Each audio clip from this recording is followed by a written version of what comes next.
You've just stepped out of the office for lunch.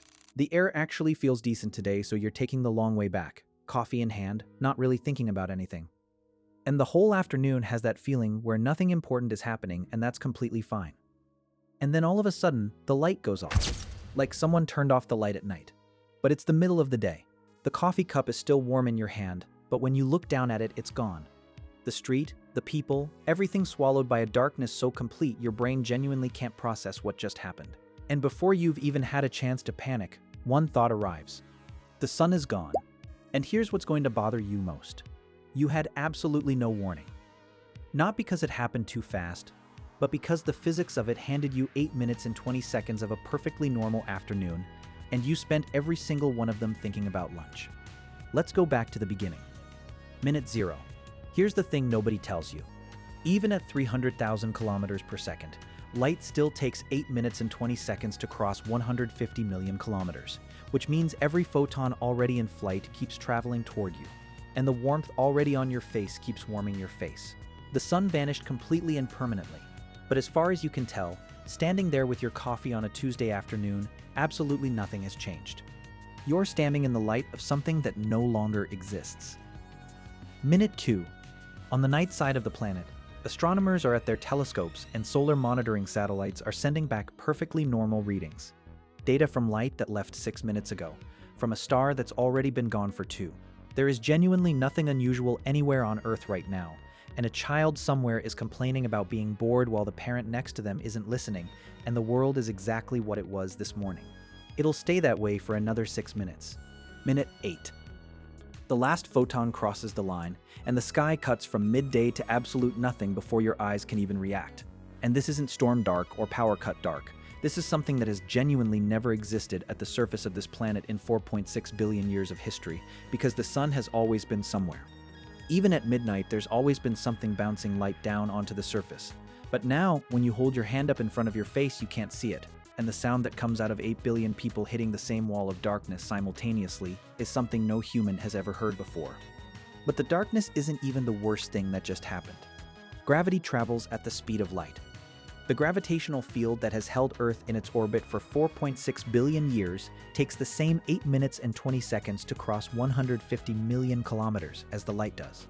Which means this entire time, while the sun's light was still arriving, Earth was also still being held in orbit by a gravitational field with no source. The moment the light dies, the gravity dies with it. Earth stops curving around the sun and simply continues in the direction it was already moving, off into interstellar space, the way a ball on a string travels the instant you let go. You feel nothing, you notice nothing, and you're standing in total darkness on a planet that's now flying through space with absolutely no way of knowing it. Hour 1. The temperature hasn't shifted much yet because oceans and soil and concrete hold heat the way a stone holds warmth after a long summer afternoon. And plants are still alive, drawing on sugar reserves from yesterday's photosynthesis, the way you might keep working for a while after your last meal. What's already collapsing at hour 1 is everything else. Every government on Earth is receiving the same message from its scientists simultaneously, and none of them have an answer to give the public. Backup generators are running in hospitals. The internet is still up, but nobody knows what to say on it. And the panic spreading across every continent right now is the main event. The cold and the hunger come later. Day 3. Surface temperature has dropped from 15 degrees Celsius to around 5 degrees Celsius. And the more serious problem is invisible and happening at the bottom of the ocean. Phytoplankton, microscopic organisms that produce roughly half of Earth's oxygen and sit at the base of almost every marine food chain, need sunlight to survive, and after 3 days of total darkness, they're dying across every ocean simultaneously. The fish that eat them are starting to starve, and on land, the simplest plants with the smallest energy reserves are already gone, pulling the insects that depend on them down with them. The foundation underneath everything we eat is being quietly removed, one layer at a time, from the bottom up, and it hasn't reached us yet, but it's coming. Week 1. Minus 18 degrees Celsius, and the collapse has climbed far enough up the food chain that it's impossible to ignore anymore. Insects have crashed across every continent because the cold finishes them before the starvation does. And with insects gone, the birds that depend on them start dying. And with grazing animals running out of vegetation, every layer that fails drags the one above it down. And that cascade is now heading directly toward us. Humans are still alive, running on stored food and burning fuel at a rate no supply chain was ever built to sustain. But the parts of the world with the least food storage and the least infrastructure are already in a humanitarian crisis that no aid system can reach, because every aid system on the planet is dealing with exactly the same collapse at exactly the same time. Weeks 2 to 4. The food supply is failing everywhere, and now a second crisis arrives that almost nobody planned for.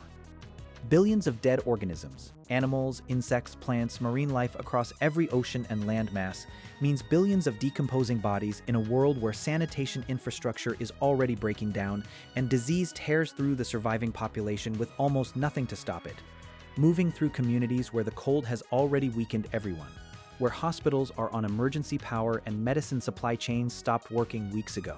Cold exposure, starvation, and disease are running simultaneously now, and the systems built to handle any one of those things are already overwhelmed by all three at once. The people who survive longest are the ones near geothermal energy: Iceland, Yellowstone, the volcanic zones of Japan, New Zealand, and East Africa. Places where the Earth's own core provides heat, where small communities can grow food under artificial light and live underground indefinitely. They're the last functioning human settlements on a dying planet, living in permanent darkness in the warmth of the Earth's interior while everything above them freezes solid. Year 1. Minus 73 degrees Celsius at the surface, and no mammal survives outside without a geothermal heat source. The atmosphere is thinning as gases approach their condensation temperatures, and the weather has stopped entirely because without solar energy driving atmospheric circulation, there's no wind, no storm systems, no movement of air across the surface. The planet is going quiet in a way that has no comparison anywhere in its 4.6 billion year history.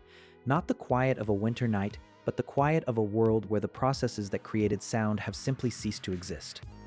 Years 5 to 10. Minus 270 degrees Celsius, 3 degrees above absolute zero, the coldest temperature physics allows. Every ocean is frozen solid from surface to seafloor, and the atmosphere has largely collapsed onto the ground. Oxygen and nitrogen condensing and settling in layers across a planet that used to have cities and seasons and 8 billion people in it arguing about the weather. Except at the very bottom of those frozen oceans, kilometers beneath the ice, hydrothermal vents are still running. These are cracks in the seafloor where the Earth's own geological heat leaks through, powered by the same energy that's been in the planet's core since Earth formed, and nothing to do with the sun. Tube worms, shrimp, bacteria so ancient they predate multicellular life on the surface.